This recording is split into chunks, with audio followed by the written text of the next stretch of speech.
Programa Observadores. Oferecimento Sinobras.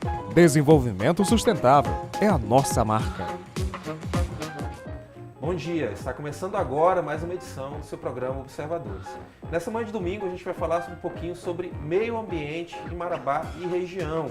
Para tanto, nós estamos recebendo aqui um dos membros do Conselho Municipal de Meio Ambiente, o COMAN, que é o ambientalista Jorge Bichara. Bom dia, doutor Jorge. Bom dia, Patrick. Bom dia a todos que estão em casa nos assistindo. E além do doutor Jorge, também aqui conosco, o novo secretário municipal de Meio Ambiente, está em um mês na função, porém já está tomando pé do cargo, que é o Rubens Sampaio. Bom dia, Rubens. Bom dia, Patrick. Bom dia ao pessoal de casa. Este é o programa Observadores, eu sou Patrick Roberto e você estará conosco na próxima hora. Nós voltamos após o intervalo, fique conosco.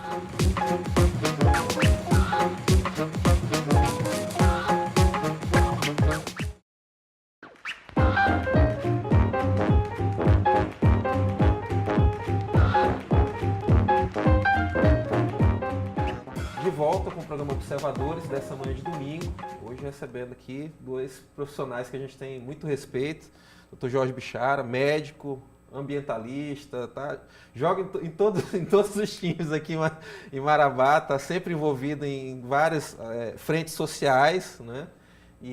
Mas principalmente, Dr. Jorge, eu gosto de contar aqui com a sua palavra como ambientalista. E eu queria lhe dar bom dia e agradecer pela presença aqui conosco novamente. Bom dia, Patrick. Bom dia a todos que estão nos assistindo e quero agradecer, né? Para nós é um prazer.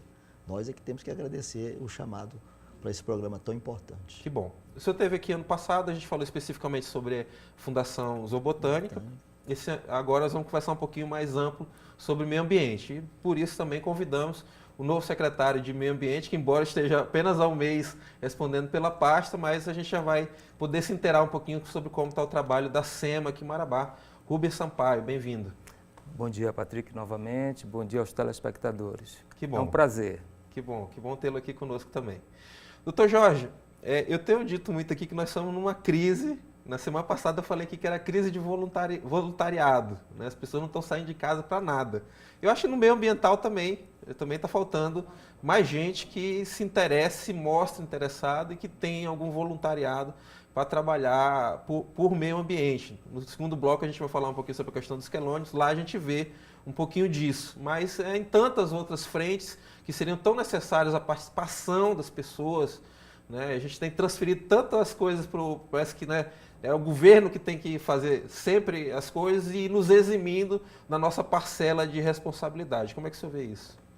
Você tem razão, porque a gente, nessa luta ambiental, né, nessa tentativa de conscientização da população, né, das pessoas, sobre o comportamento, como se comportar, né, o que nós devemos fazer para mudar o nosso comportamento com relação ao meio ambiente, a gente percebe que a questão do voluntariado é muito difícil. As pessoas gostam, acham legal, acham bacana, mas para se deslocar da sua comodidade, né, a grande maioria.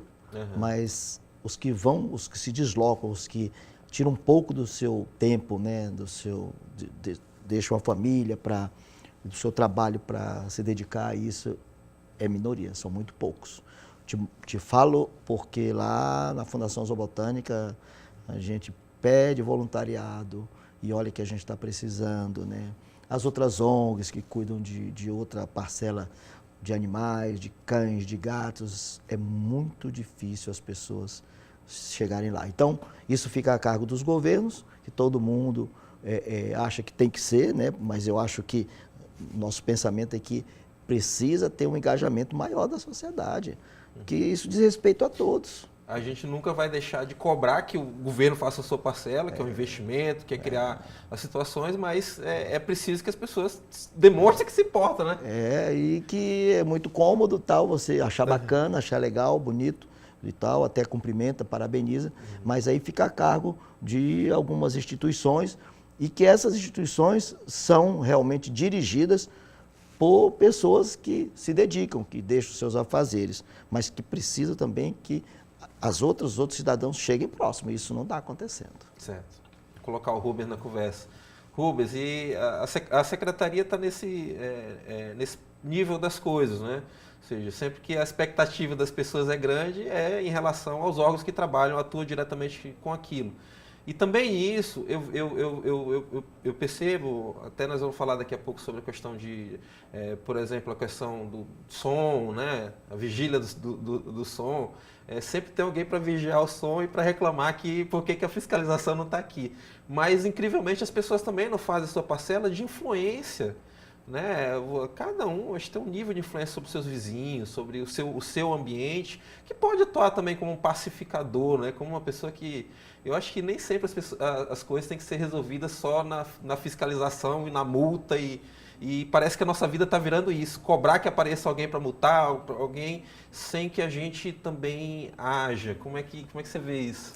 Pois é, o que a gente tem percebido ao longo do tempo, que muitas das questões ambientais, dos problemas ambientais, é a própria falta de interesse do cidadão, né? Do cidadão comum. Até porque as instituições governamentais, elas têm um papel acima de fiscalizar, de licenciar, mas o cidadão também tem a função dele dentro do sistema. Ele tem que ter as obrigações, tem que ter os deveres, tem que ter os direitos, e isso não é bem feito a nível geral. A população acha que somente o Estado ou o município tem a obrigação de cuidar. Eu não penso assim, eu penso que é uma questão cultural, então a gente tem que mudar um pouco isso. O cidadão tem que fazer a parte dele, né? Então o que a gente percebe muito é que o cidadão deixa muito para que o Estado ou o município tome conta dessa parte e não faz a parte dele como cidadão. Uhum.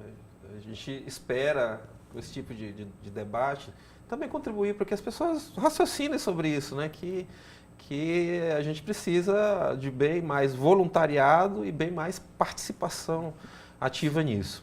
Mas vamos aqui à questão objetiva, doutor Jorge. O COMAN, o Conselho Municipal de Meio Ambiente, né, é o órgão que tem essa premissa de acompanhar, né, o trabalho governamental, dizer quais são as demandas, apresentar quais são as demandas e cuidar do equilíbrio, né? Eu gosto de usar muito essa palavra equilíbrio.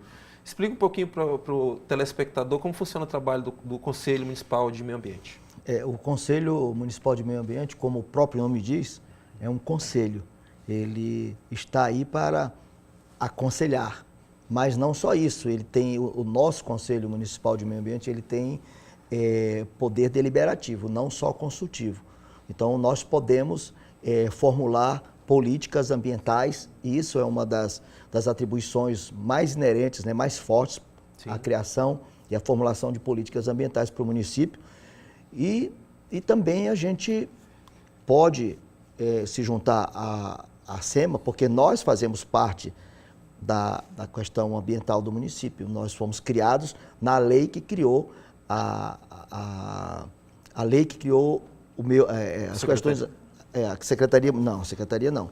A lei ambiental do município, certo? A política ambiental do município. Uhum. E no bojo dessa lei da política ambiental do município veio a criação do Conselho Municipal de Meio Ambiente e veio também a criação do Fundo Municipal de Meio Ambiente, que é gerido por um conselho gestor formado por membros do Conselho Municipal de Meio Ambiente. Então, nós não devemos satisfação direta à municipalidade.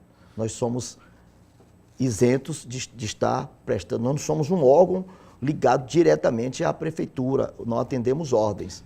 O Conselho de Meio Ambiente, ele, como eu já falei, como a lei diz, é um órgão que tem poderes, tem atribuições próprias dele, que é a de formular as políticas, cobrar das instituições públicas e ajudar, não ficar só cobrando. Né? Ele tem uma legitimidade já constituída. Constituída, né? E é formada pela sociedade civil, são 18 membros, 4 membros são efetivos, que são membros da Prefeitura Municipal, que é a Secretaria de Meio Ambiente, Secretaria de Saúde, Secretaria de Agricultura... O SDU, né? SDU, não, outro nome, desculpem, mas... esse Planejamento, se eu não me engano. Não. Então, e são 14 membros... Né? Educação. Então, educação, saúde, agricultura e meio ambiente. Esses, eles não vão à eleição, porque nós temos a cada A cada 2 anos, a eleição num fórum municipal de meio ambiente, nós temos a eleição das novas instituições que fazem parte do Conselho Municipal. Então, nós somos A última foi eletivos. em agosto do ano passado. Do ano passado. Então, nós somos eleitos, somos eletivos. Então, a sociedade participa ativamente. Existe um convite amplo e todas as instituições ligadas a vários setores, principalmente ao setor ambiental, elas estando todas elas dentro do patamar legal, as suas instituições, elas podem participar desta eleição e ter cadeira no Conselho Municipal de Meio Ambiente. Daqui a pouquinho nós vamos falar um pouquinho mais sobre essa eleição, até porque tem uma foto da conferência do ano passado. Rubens, e lá na Secretaria, vamos explicar um pouquinho melhor para as pessoas, quais são as competências da Secretaria de Meio Ambiente? Bom, as competências da Secretaria, além do licenciamento, né, das atividades, do licenciamento ambiental, né, a política também ambiental no município, é a fiscalização. Então, é comando e controle, né? O papel da Secretaria a nível, né, de meio ambiente tem sido muito nessa parte de fiscalização.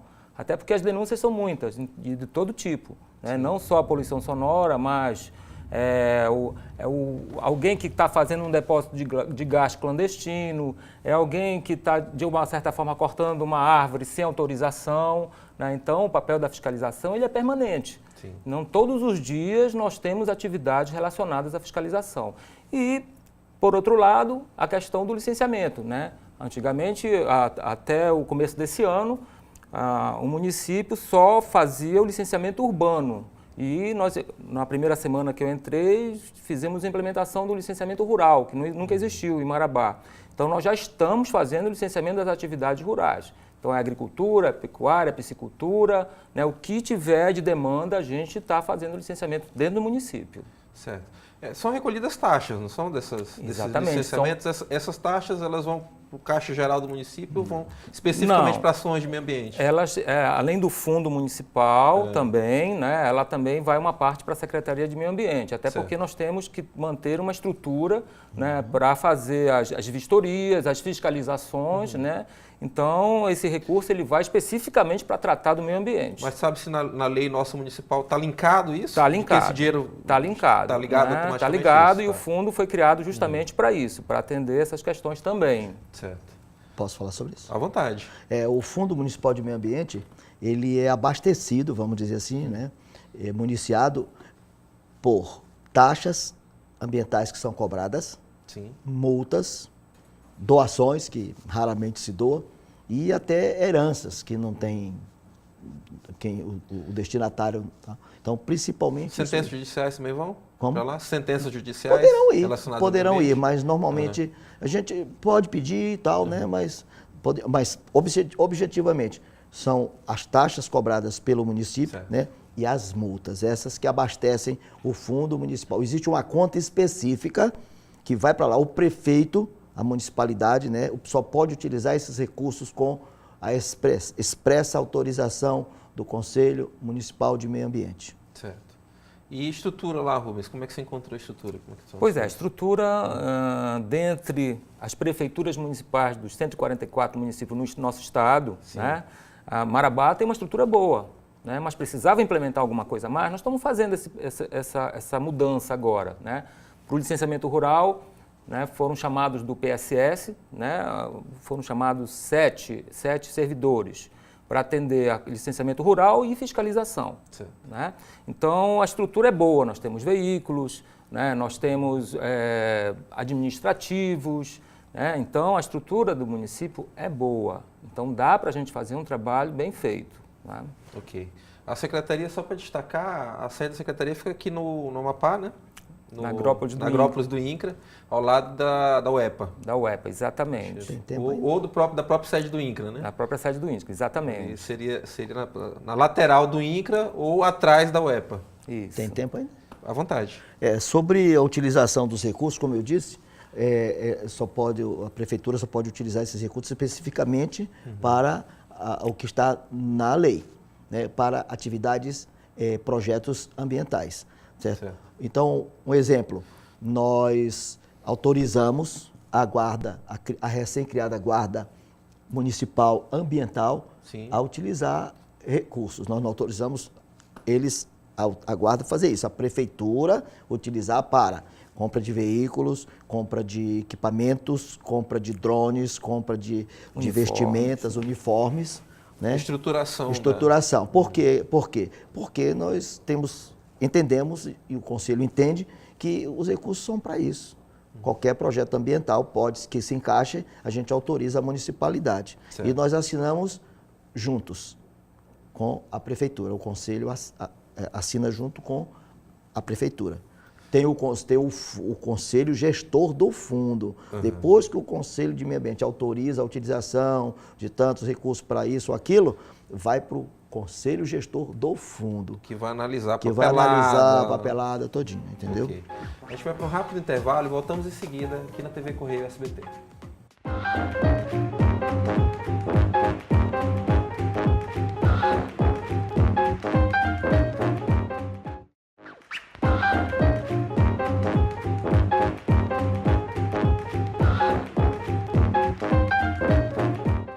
Volta com o programa Observadores, dessa manhã de domingo, hoje falando aqui sobre meio ambiente, aqui no contexto do município de Marabá, recebendo aqui o ambientalista Jorge Bichara, presidente do Coman, e também o secretário de Meio Ambiente, Rubens Sampaio. Doutor Jorge, o senhor estava explicando sobre o fundo, só para a gente ser um pouquinho mais específico, como é que o senhor viu essa autorização para a estrutura do departamento lá que foi criado dentro, da subdivisão que foi criada dentro da Guarda Municipal? Como é que você está vendo o advento dessa Guarda Ambiental? Nós sempre advogamos a presença da Guarda Ambiental. Certo. Porque a Guarda Municipal ela foi criada para resguardar o interesse do patrimônio da municipalidade. Mas a municipalidade ela não tem só a casa, o carro e etc. Ela tem um patrimônio ambiental. E é justamente isso aí, foi muito feliz, a gente bateu palmas, né, e continuou batendo palmas, por isso é que nós partimos e achamos assim uma brecha, vamos dizer, né, na lei para ajudar a formação, né, e a estruturação da Guarda Municipal. Muito boa, acho que são 12 ou 15 membros, eles já nos ajudaram muito. Já com estão pouco em ação, recurso, estão em ação no projeto dos quelônios, eles ficavam na praia junto conosco. Você saberia quantificar esse recurso? Da ordem de R$365 mil. Mas aí são lanchas, um veículo totalmente equipado, com recepção de satélites. Na verdade, eu estou achando pouco o valor para a quantidade de coisas que você já listou aí. Não, pois lancha, uniforme, tudo. Drone. O drone já chegou, né? O drone já chegou, inclusive. Né? As armas não, as armas elas vêm de outra fonte que eu não sei precisar, eu acho que da própria municipalidade, própria prefeitura. Mas é por quê? Porque eles estão pesquisando os melhores equipamentos com valores mais baixos. Certo. Então é apenas um valor, um teto, mas aquele teto pode ser menos, não pode ser mais. Isso é importante. Rubens, para vocês, eu creio que também seja muito, muito fundamental, principalmente na parte da fiscalização, né? A exemplo do IBAMA, que anda por aí acompanhado da Polícia Federal, né? Exatamente. Vocês também precisavam desse amparo. Exatamente. No Estado, a Secretaria de Estado de Meio Ambiente, ela trabalha nas fiscalizações dela com a Guarda Ambiental, a Polícia Militar Ambiental. Da PM, né? Exatamente. Eles têm um batalhão ambiental lá em Belém, que fica lá no PEUT, né? E eles têm todo o apoio. E hoje o IBAMA utiliza muito mais a Polícia Ambiental do Estado do que a própria Polícia Federal. Então, a gente percebe o seguinte, o agente fiscal do município, ele não pode agir sozinho, porque ele não tem arma, muitas vezes ele encontra situações complicadas, né? Então, ele precisa ter esse resguardo da Guarda Municipal. Sim. Isso é muito bom para atender o nosso trabalho. Desculpa à vontade. Me prometer, mas eles vêm sofrendo muito e vêm ainda, né? Sofrendo muito. Por exemplo, um exemplo clássico, som alto. Que desacato aos fiscais da SEMA. Ameaças. Geralmente é um momento que está acompanhado de bebedeira. Muita exaltação por conta da bebida, né? E muita agressividade. Isso tem que acabar. A gente tem que respeitar o fiscal, eles são agentes da lei, mas infelizmente tem que se fazer acompanhar de um agente mais forte, que no caso são os agentes ambientais. Rubens, aproveitando a citação feita pelo Dr. Jorge, essa questão da sonorização, é aplicada uma multa? Como é que funciona? Aplicada a multa. Nós trabalhamos com disque denúncia, né, e acho que a maior demanda que nós temos no município é poluição sonora. Então, a gente recebe o chamado ou a fiscalização tem um plantão que percebe que tem um problema, eles fazem a autuação. Falar, porque creio eu que grande parte das ocorrências sejam noturnas e finais de semana, feriados. Exatamente. Né? Nós temos uma equipe de plantão, é isso? Temos.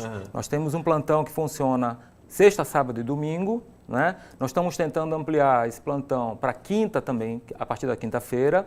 E durante o dia, no decorrer da semana toda, nós estamos lá prontos para qualquer chamamento. Ok. Eu vou jogar algumas imagens aqui para a gente começar a conversar em cima das imagens. Vocês podem ficar à vontade para olhar para essa câmera aqui da frente que... aqui já, os quelônios. Papai! Tá linda essa foto.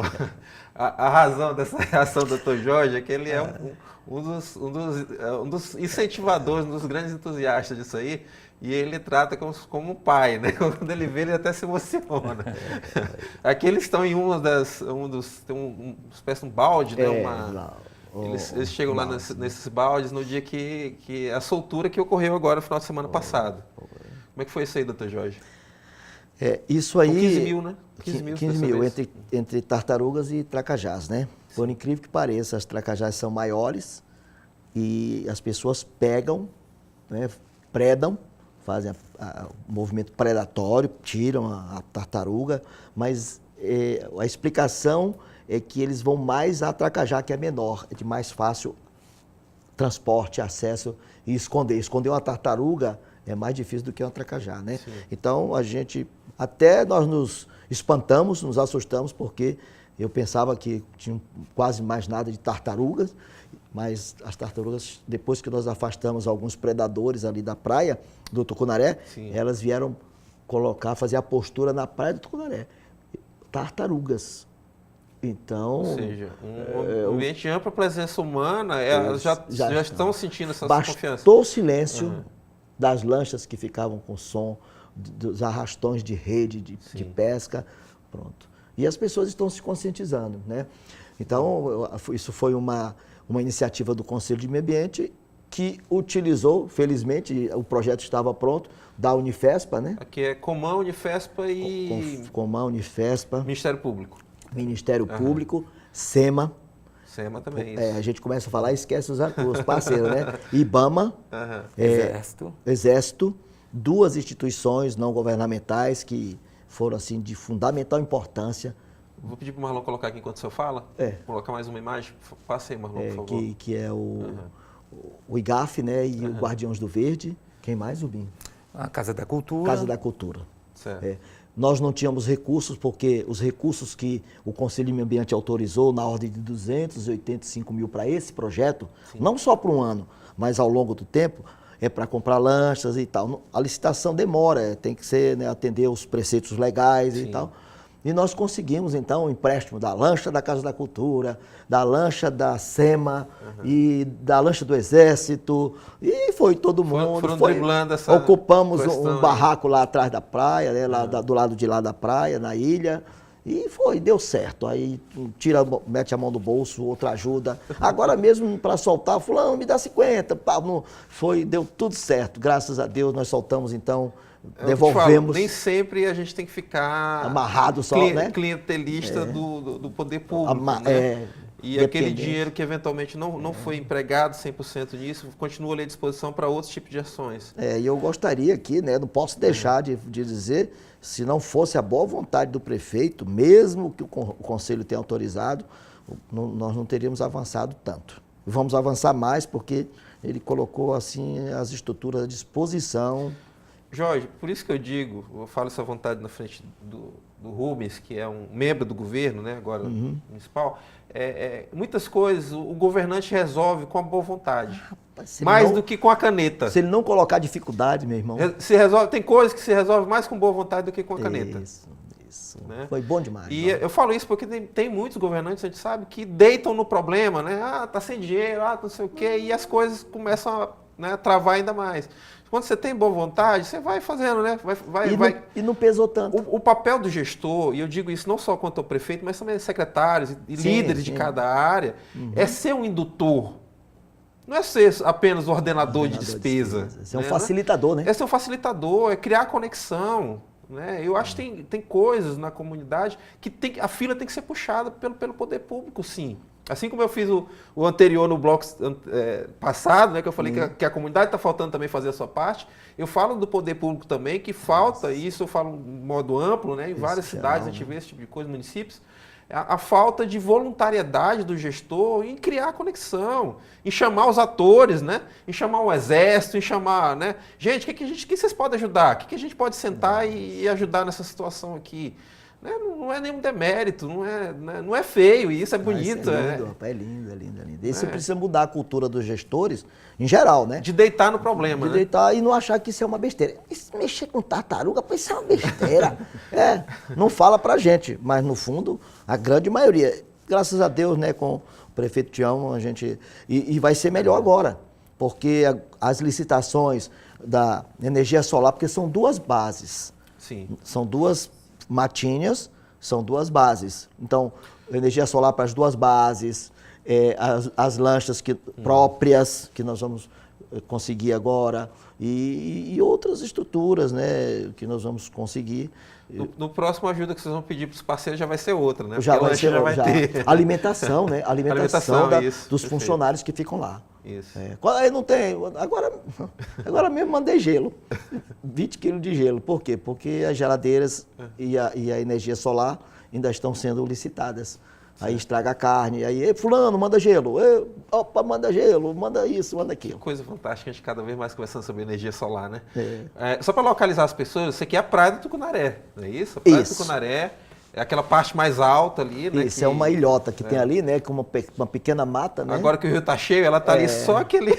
O interessante, Patrick, é que aquela coroinha ali. Uma coisa que me deixou muito, muito emocionado também, né? Sim. É que há 9 anos eu fui lá com o secretário da época, o Scherer, Sim. e 2 funcionários da SEMA.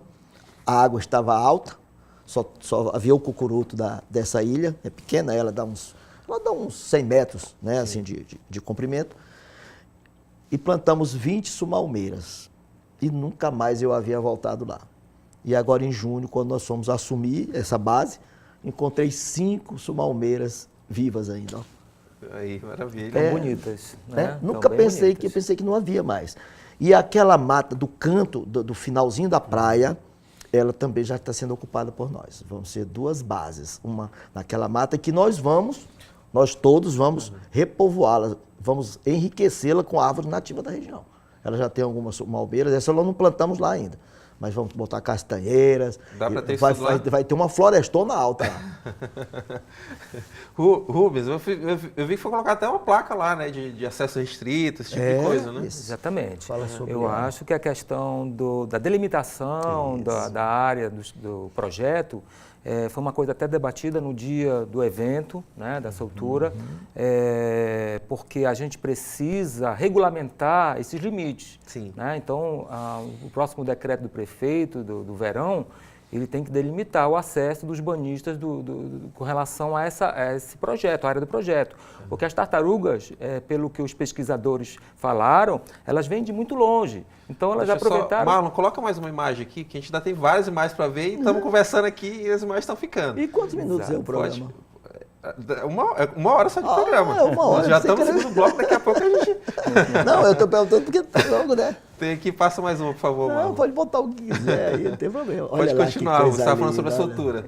Sobre a delimitação, né, do projeto, da área do projeto. Então, a universidade, né, já está fazendo o levantamento georreferenciado dessa área, onde vai ficar delimitado fisicamente, através, até a gente combinou lá, colocar alguns locais placas, outros que for dentro do rio colocar as boias, né, para a gente poder não deixar as pessoas invadirem a área do projeto. Certo. Né, isso é muito importante. E é o que o Dr. Jorge falou, né? Já está percebendo, né, tartarugas lá de volta. Não, e as pessoas, os próprios pescadores, nós já convidamos a Z30, porque a preocupação deles é que eles vão passar fome. Não, eles não vão passar fome, é tanto que não passaram, né? O Mapará, que eles pescam, eles continuam pescando. Só que, então, É o seguinte, a ilha, olhando a ilha do Tucunaré, com as duas matinhas, a do canto e essa pequenininha, e a praia bem vasta, certo? Sim. Então você imagina da ponta de lá uma linha que vem beirando a praia, passa beirando aquela matinha Certo. e segue direto até a ponta daqui. Então vai traçado uma linha, as duas matas ficarão dentro dessa linha. E a parte da frente ficará para os banhistas, para os turistas, para o lazer. Dali do meio da praia, com as duas matinhas, até o meio do canal, não há atividade pesqueira, nada, não vai ter. E onde seria então a atividade pesqueira? Do meio para lá. Do meio do canal Do para canal o outro pra lá. lado, da Certo. margem. Né? Na margem. E Porque isso tem que ser... se puser o arrastão na beira daqui, Ou seja, tem espaço para todo mundo. Para Tem todo espaço pra mundo. todo Tem mundo, espaço para o meio ambiente, para o banhista e para Pro pescador. Para o pescador, Atividade desde que dele. cada um cumpra a sua parte. Né? Exatamente. E o Conselho de Meio Ambiente vai ser parceiro da Z30. Nós Coloca vamos as para imagens alguns- aqui, Marlon, enquanto o doutor fala. Nós Tem vamos uma a imagem de alguns vídeo aí de projetos drone. para incentivar a pesca, para repovoar o rio, junto com eles. Vamos ver o que a gente pode fazer para melhorar a vida e a renda dessas pessoas. Nós não queremos atrapalhar ninguém, mas nós temos que achar um meio termo de conviver. O meio ambiente, as tartarugas, as tracajás, Certo. os peixes e os cidadãos, os pescadores. E todos nós temos que viver muitos anos, uma longa vida, tendo renda e a natureza preservada. Certo. Vamos ver um vídeo aqui rapidinho, que tem Vamos. também desse dia. Marlon, joga aqui, por favor. Essa imagem ficou fantástica, das Ficou, né? crianças. Ficou linda. Participação das crianças. Olha aí. Esse videozinho tem a assinatura do Breno, do Pompeu e do Luiz.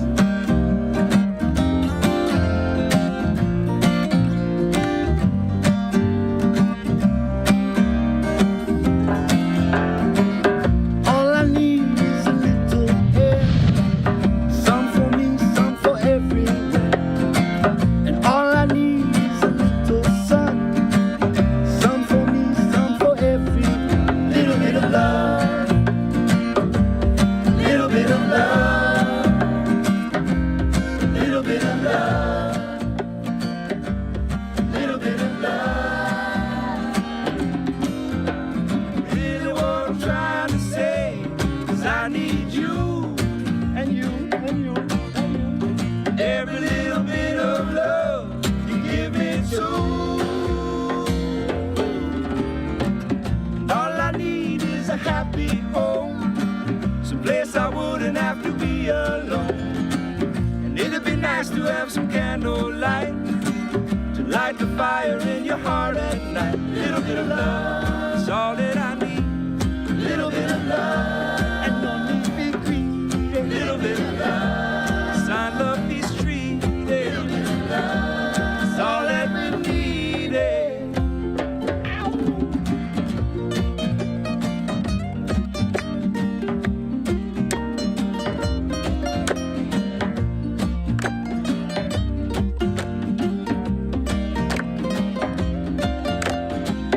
Oh yeah.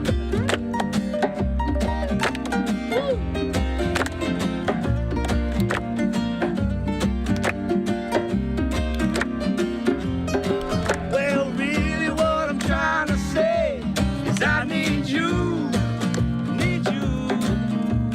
every little bit of love, give me too. Olha, a gente queria dar os parabéns ao Breno Pompeu, que é o responsável pelas imagens de drone e também pela edição. Ficou maravilhosa e até a mensagem final aí, né, também, doutor Ficou Jorge. muito legal. Né, Rubens? Preserve a natureza, preserve o meio ambiente, preserve você. Eu achei, não Perfeito. poderia ser mais Não perfeito. poderia ser mais perfeito. Senhores, a gente vai para um rápido intervalo, voltamos em seguida com o último bloco do programa Observadores.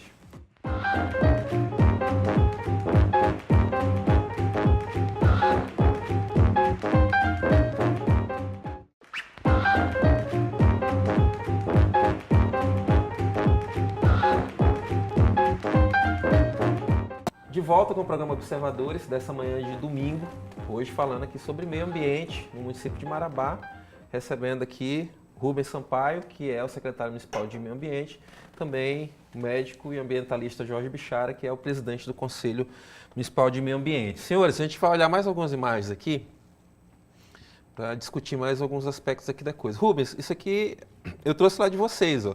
Isso são imagens lá do arquivo da Secretaria de Meio Ambiente, né? Apreensão de pescado, né? Período de desova do Mapará, apreensão no Rio Tocantins.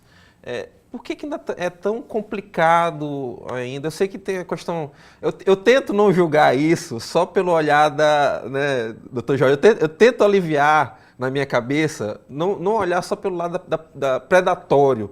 Eu sei que tem a questão social envolvida, mas por que é tão difícil ainda a gente ter um sistema que faça as pessoas serem mais colaborativas, no sentido do respeito ao defeso? O que eu acredito, Patrick, que existe uma dificuldade muito grande de conscientização, entendeu? Eu acho que... Ou é uma indústria também? Existe já uma indústria realmente, né, do trabalho, né, nessa época? Exatamente. Tem um incentivador disso, né? Que geralmente é quem compra o pescado, né? Então, eu acho que essa questão do período de Piracema é uma coisa que acontece na Amazônia como um todo, no Brasil como um todo, né? Dependendo da região, é por épocas. Então, aqui, a nossa época da Piracema, nós encontramos no Pará, a gente tem um link com vários secretários municipais de meio ambiente, a problemática é a mesma.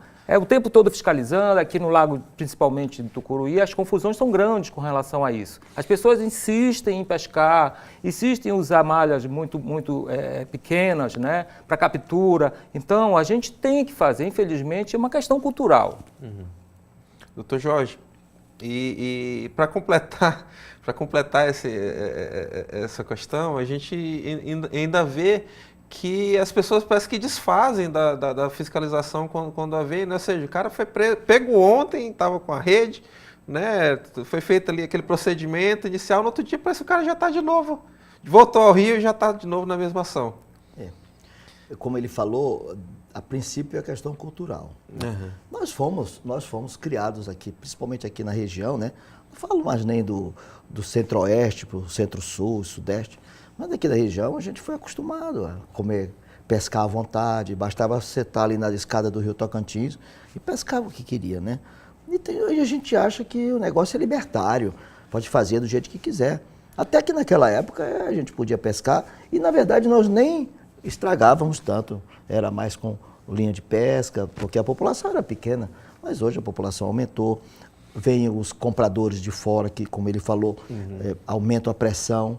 Exportação. Os pescadores não se contentam com o seu recurso que recebem mensalmente do governo para se manterem sem pescar.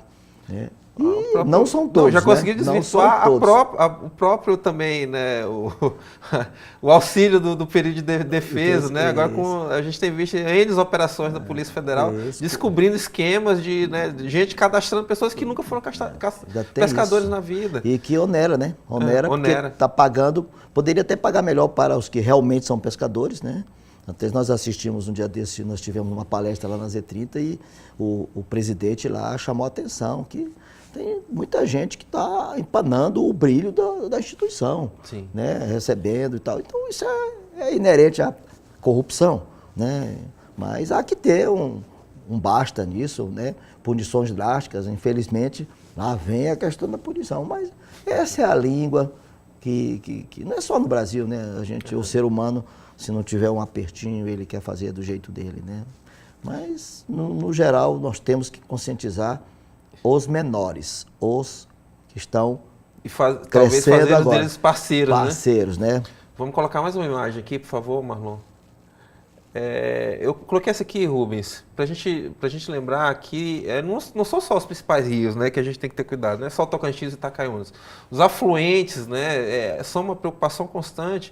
E a gente tem um complicador em Marabá que daqui a 200 quilômetros é Marabá ainda, né? Exatamente. Ou seja, o território do município de Marabá é muito grande. Eu sempre ouvi isso do próprio doutor Jorge, que também ele é longo, né? Já foi secretário de Agricultura, sempre me falava isso na sua visão de secretário de Agricultura. Como é difícil você trabalhar, cuidar da zona rural, cuidar de uma área tão extensa. Isso. Como é que é isso no dia a dia? Pois é, e todo mundo chega nesses lugares, né? Então, tem muitas atividades, né? Fora das unidades de conservação em terra indígena, tem muita gente fazendo atividade, criando gado, fazendo agricultura, né? São os projetos de assentamento que levam milhares de pessoas para essas regiões e todo mundo tem que cuidar É aí do que eu rio. queria chegar, não é isso? Ou seja, uma vez a pessoa fazendo parte daquele ecossistema, ela está na obrigação de fazer a parte dela, né? Porque o Estado não vai conseguir estar ali sempre, né? Exatamente. E quando você consegue ter o seu licenciamento no próprio município, você consegue visualizar melhor quem está lá. Então, as pessoas vão ter que vir para licenciar suas atividades. Todo mundo que tem sua atividade degradante tem a obrigação, pela lei, de licenciar sua atividade. E quando a gente tem esse controle no município, a gente consegue estar mais próximo.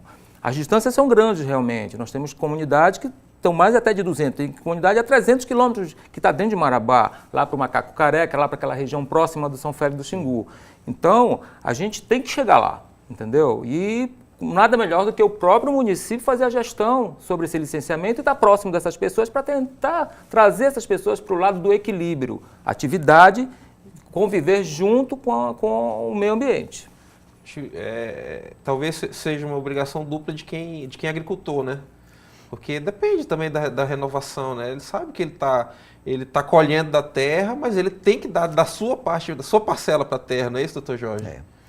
As pessoas têm que produzir para se manter, né, para o sustento da sua família.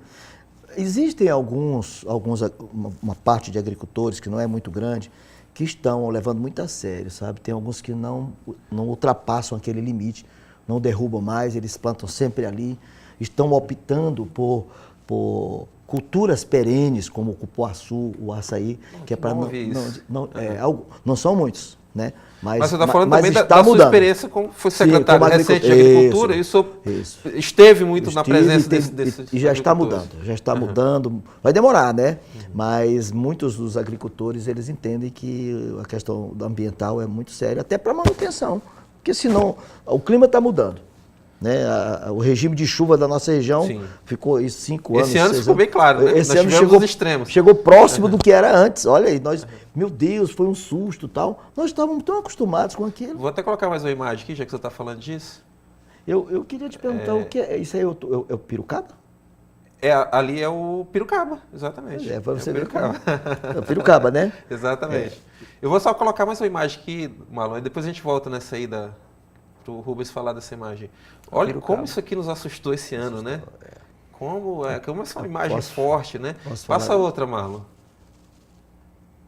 Essa imagem correu ao mundo esse ano, né? Essa aqui, através das redes sociais, foi um susto para todo mundo. Né? Nos impacta, embora a gente saiba que, né, e os próprios meteorologistas expliquem isso, quem mexe com o regime explique que de tempos em tempos isso vai acontecer. Mas está muito né? frequente. Mas está muito frequente, exatamente. Repetitivo. E o que é pior, se acompanha das queimadas, né? Quer dizer, mês de maio, junho já começa a queimada. Aqui em Marabá, vocês lembram disso, que há 30 anos atrás, para você colocar fogo numa roça, tinha um limite. Era agosto, porque as chuvas iam até julho.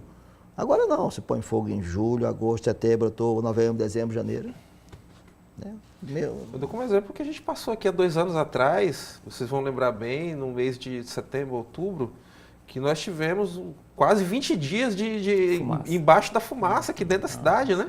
Uma névoa que nunca passava, né? Uma fumaceira que cobriu ali, vinha, segundo foi explicado na época, vinha desde do Tocantins, né? E nós passamos aqui 20 dias sem sair de dentro daquela névoa, né? Uma coisa assustadora que complementa-se com esse tipo de imagem que a gente teve ano passado aqui, no período seco. Mas, Patrick, eu acho que por eu trabalhar muito tempo com essa questão de análise de queimadas, de imagem, de satélite, tudo, muito mais dessa fumaça que ocorre aqui, ela é daqui mesmo, entendeu? Então, a fumaça, ela não vem de tão longe assim. Então, eu acredito que seja muito mais do próprio município ou dos municípios em torno, né, que estão fazendo essa queimada assim, dessa forma. E o agravante para Marabá é a área urbana. Essas áreas de vegetação que estão no centro e no entorno de Marabá estão sendo queimadas criminosamente. Pessoas passam e param para botar fogo. Não é uma bagana de cigarro, não. Botam fogo mesmo. É proposital. Proposital. E é algo irresponsável, né? Totalmente irresponsável e criminoso. Aí o extremo, nós passamos isso aqui há poucos meses atrás e agora Passa aí, Marlon, por favor. A outra imagem. Do rio, a gente tem uma imagem de enchente, se eu não me engano. Vamos ver se a gente encontra ela aí. Tá, é porque a gente não conseguiu trazer a imagem da enchente, mas para falar do momento que a gente está vivendo agora também, que é a quantidade de casas, eu até estava falando com vocês aqui durante o intervalo, de construções, de habitações em áreas que antes a gente sabe que são tradicionalmente alagadiças. É tanto que nós tradicionais, né, nós os mais antigos, a gente não ocupava essas áreas de várzea, como você chama, né? Que é a própria esponja do rio, né? O próprio, como ele chama, a vazante do rio, né? O nome vazante é antigo. Não, aí como o rio não encheu mais por conta da falta de chuvas, dessa alteração drástica no regime de chuvas, as pessoas começam não vem mais a água, eu vou lá para a beira do rio. Olha o que aconteceu esse ano aí. O rio provavelmente vai voltar outras vezes. Chegou a ameaçar grandes empreendimentos na cidade. Certo. Senhores, nosso tempo está acabando. Eu tinha umas 50 perguntas aqui para fazer para vocês. Eu ainda queria falar daquela imagem da praia ali. Mas eu vou te deixar falar. Já complementa logo, já fala. Não, aquela imagem da prainha ali, pode Vamos voltar lá, Marlon, por favor. Aquela imagem, essa aqui. Essa faixa de terra lá, isso é a prainha. Essa prainha ela existe. Sempre existiu. Sempre existiu. Ali a gente tomava banho naquela prainha, atravessava essa nesga de água e tal. Depois da hidrelétrica, ela sumiu. Ou seja, aumentou o nível em Tucuruí e cresceu. Isso é grave, por quê? Porque até o lago de Tucuruí está sofrendo a falta da água. Sim. Esta prainha ela ficou desde 81, quando inaugurou o Tucuruí, abaixo d'água. Há 3 anos ela apareceu e agora esse ano ficou desse jeito aí. Precisamos raciocinar sobre isso aí. Se essa região que é tão abundante de água, E lembrando que aqui nós já temos um rio Tocantins abastecido das águas do Araguaia, né? Isso. Então, teoricamente, não era para a gente sofrer esse tipo de coisa. Mas o Araguaia está sofrendo do mesmo jeito. Sinal que os dois rios que são, eu gosto de chamá-los de irmãos gêmeos, né? Eles têm praticamente a mesma largura, a mesma importância, né? Vindo do centro-oeste do país. Os dois sofreram com essa estiagem. Rubens, muito obrigado pela tua presença, tuas considerações finais. Eu que agradeço, Patrick. Nós estamos aqui à disposição, né? Apesar de estarmos só um mês, a gente tem um trabalho grande pela frente, né? Reestruturando novamente os serviços da Secretaria, porque a gente encontrou alguns problemas a serem resolvidos lá e melhorar esse serviço de atendimento ao público. Então, a gente está à disposição sempre que for preciso aqui, tá bom? Que bom. Te agradeço pela presença aqui conosco. Doutor Jorge, também, mais uma vez, obrigado. Como representante do Conselho de Meio Ambiente, a gente agradece o convite para poder falar um pouco dessa instituição que pouca gente conhece. Dizer que toda primeira quarta-feira do mês há reuniões, as reuniões são lá no auditório da SEAGRE, é aberto para a população assistir, né, os nossos projetos, nossas discussões. E então dizer que nós também estamos à disposição para continuarmos o dia que você achar que é possível continuarmos essa conversa palpitante. Sempre teremos. Eu quero pelo menos 2 vezes por ano a gente está discutindo aqui meio ambiente. Alguns dias atrás eu trouxe o pessoal, a gente estava falando aqui da energia solar, né? Trouxe a turma aqui para explicar da importância da energia solar. Estou muito feliz de ver que isso está prosperando aqui em Marabá, né? Todo mundo que mexe com isso, com os projetos de energia solar, tem falando que isso tem. Só um lembrete, né? A Unimed do Pará é a única empresa em Marabá que tem 20% de energia solar no seu teto. Na sede da Unimed. E pretendemos até o fim do ano passar para 40%. Não, e eu acho que isso, nós queremos que isso prospere e seja uma futuro. Que as outras empresas também vão... É o futuro, né? Infelizmente, isso só está acontecendo porque está doendo no bolso das pessoas, né? Mas, na grande maioria, né? Está acontecendo por isso. A gente percebe que as empresas até que trabalham com esses projetos agora estão todos se instalando aqui na cidade, né? Sinal que a demanda está grande. E os valores parece que estão caindo, né? Os valores o valor dessas placas estão caindo. E o meio ambiente agradece. O meio ambiente agradece, verdade. Senhores, muito obrigado, doutor Jorge, muito obrigado, Rubens Sampaio, Polar Rubinho, né? E obrigado a você que nos assistiu, nos acompanhou nesse domingo. Um ótimo restante de domingo a vocês. A gente se encontra novamente aqui na telinha da TV Correio SPT, semana que vem, a partir das 9 horas da manhã. Até lá!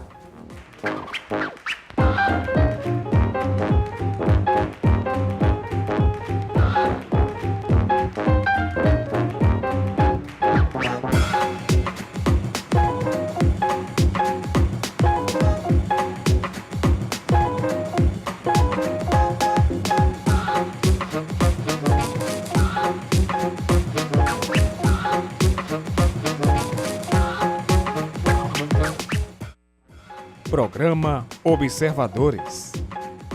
Oferecimento Sinobras. Desenvolvimento sustentável é a nossa marca.